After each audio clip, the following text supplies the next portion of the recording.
Hi, welcome back. This was a live session. It was a request. It was one of those days I didn't know what to draw. Somebody said, how about Batman who laughs? Now, I've seen some pictures of him, some drawings of him from the comics, but I haven't read anything about him. To be honest, I felt he looked weird. So before I started drawing him, I checked Google out and I liked the design. I liked how some artists drew him, so I took it on myself to draw this guy. Now I understand that this is Batman from another reality where he beat the Joker, and before the Joker died, he gave him the same toxic gas that made the Joker, meaning that Batman took on his features and became insane just like the Joker. But of course, the Batman is one of the most intelligent people in the world. So combined with that and the homicidal maniac that the Joker is, made him take over the whole world where he's from. That's how I understood his origin.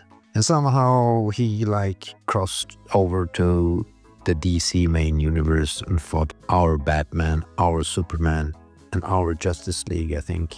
Now, I haven't read it. I don't know if that's a good comic or not, but I found this a fairly interesting challenge. So I drew this guy. Now, all the poses I've seen of him on the internet and the comics that I've seen made him look like a laughing, very skinny guy.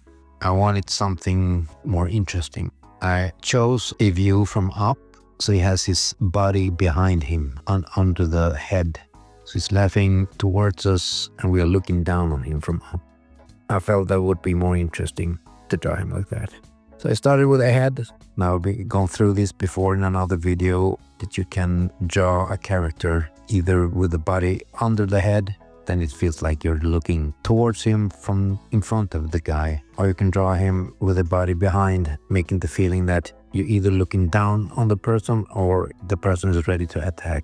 That positioning of the head and the torso is very effective if you're doing pinups. But here I chose the head in front of the torso, so the torso is behind him.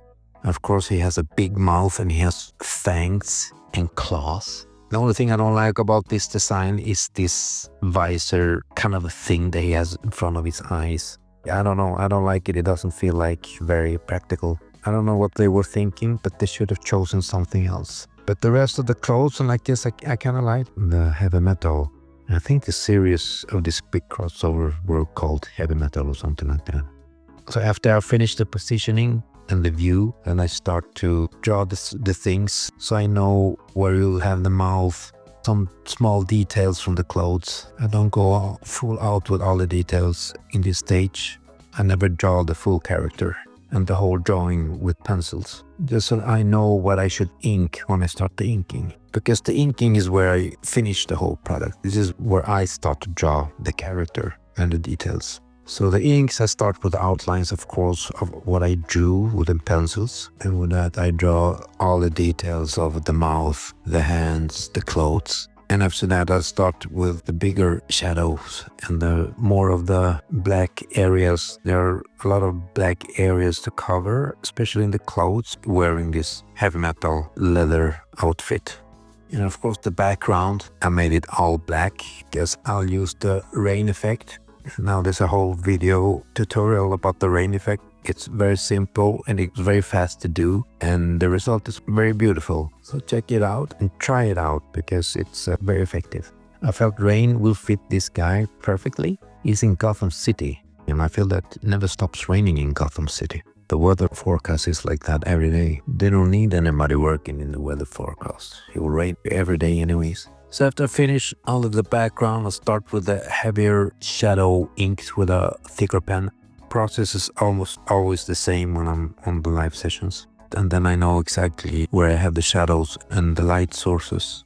And after that, I start the hatching and grayscaling and doing all the details on the eye thingy that I don't like and rest of the chains and clothes, leathers and all that stuff. And I gave lightning behind him because this is Gotham. You don't only have rain, but you have thunder, lightning all the time. How is Batman supposed to pose on the roofs of Gotham City if he don't have lightning behind him every night? This is good for his posing. And in the end, I make the rain. I start with the white ink on all the black. And this is the reason that I had all black background. And I make the rain all over the big black spots on the body, on the clothes, everywhere, and the shadows. So it looks like it's raining in front of him and back. And then I take a black thin ink and do the same, only on the white big areas on the body. So it looks like it's raining all over the place. And then I have the water splatters splashing around from the angle that the water is raining down on him. It looks kind of great when you see the results. And then I just sums it up with small details on the characters, what I feel that I missed. It's very important to know when to stop also, so don't overdo the finishing touch. Don't do it too much. So when it's finished, you just put it away and come back to it the day after. Then you'll see if you miss something. So that's it. That's the Batman Who Laughs 2 days before Christmas. This session was great. I really enjoyed this one. I like doing some fan art. There are a bit of a horror-inspired theme, and this guy is pretty scary, I feel. Hopefully I'll see you guys tomorrow, and have a nice week and weekend. Now take care of each other.